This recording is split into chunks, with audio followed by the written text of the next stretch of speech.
Então você, jovenzinho, com quantos anos foi lá para Brasília? Eu fui com 17 anos para Brasília. 17 anos. Aí já adentrou direto no Exército? Como é que eu foi passei o processo?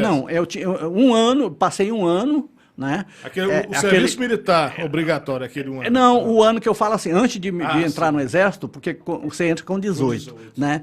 Eu passei um ano e eu, lá em Brasília, para não ficar sem fazer nada, só estudar, meu tio conseguiu para mim ser office boy, entregar carta de cobrança naquela cidade satélite de Brasília.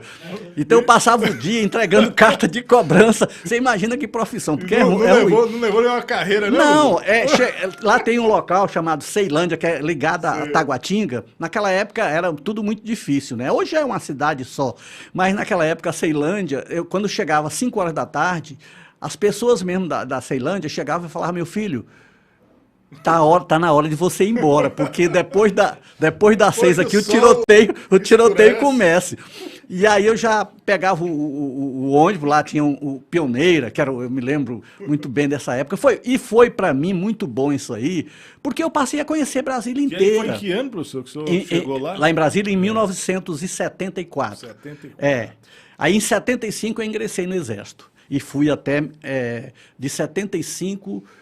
Passei de 75 até 1980, terminou. Cumpriu aquele ano e... Eu cumpri o ano e eles chamam de engajamento. Eu engajei, tá, por mais 5 anos. Então foram 5. Eu não fiquei no Exército porque lá tem uma coisa que chama qualificação militar, né? Então é QM não estabilizada, ou seja, você entra sabendo que você vai ficar só aquele tempo.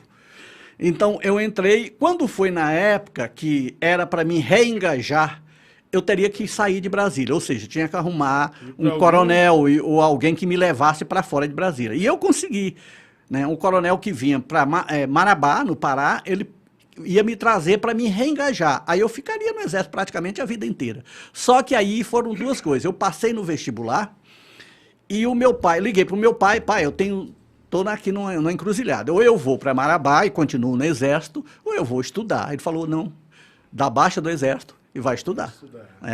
Ele falou: já chega, já deu.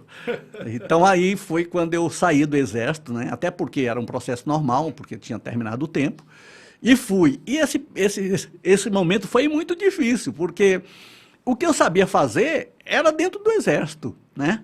Eu fui da artilharia e tudo mais, depois eu fui para o quartel-general, mas eu não sabia muito do serviço burocrático lá fora.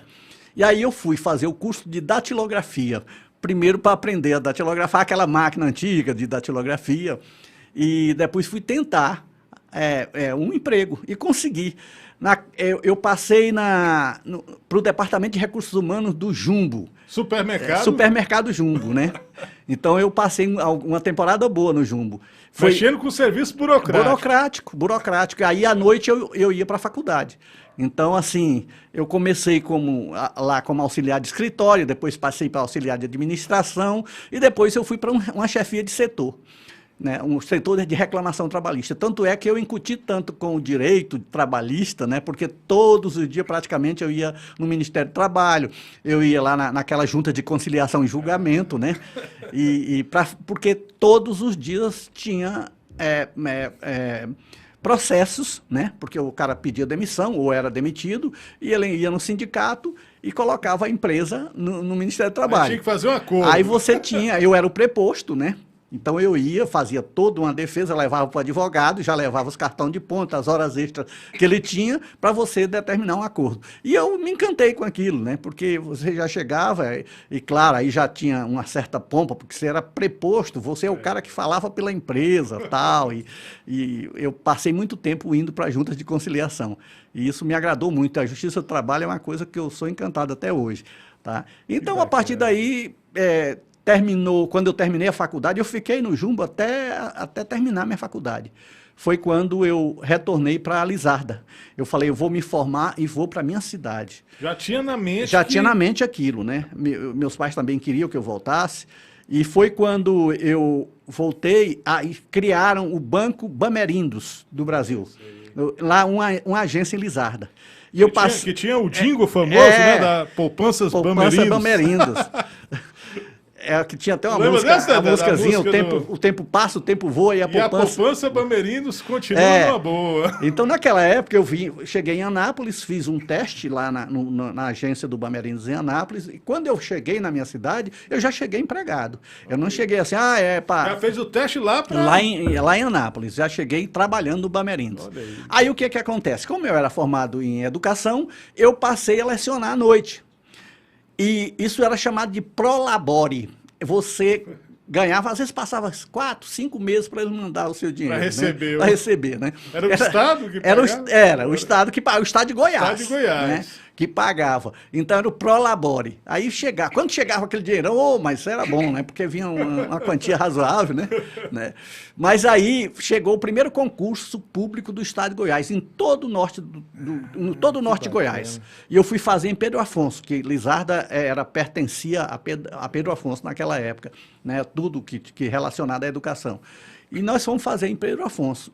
Para você ter uma ideia, naquela época, o concurso para curso superior, tinham 15 vagas na região e tinha só 8 candidatos, porque não tinha ninguém com curso superior para concorrer dentro da educação. Tá? Então, eu fui aprovado, e aí muita gente em Miracema me chamaram para ir para lá e tudo mais. Falei, não, eu vim para ficar na minha cidade. E foi através da educação em Lizarda que eu acabei me tornando prefeito depois.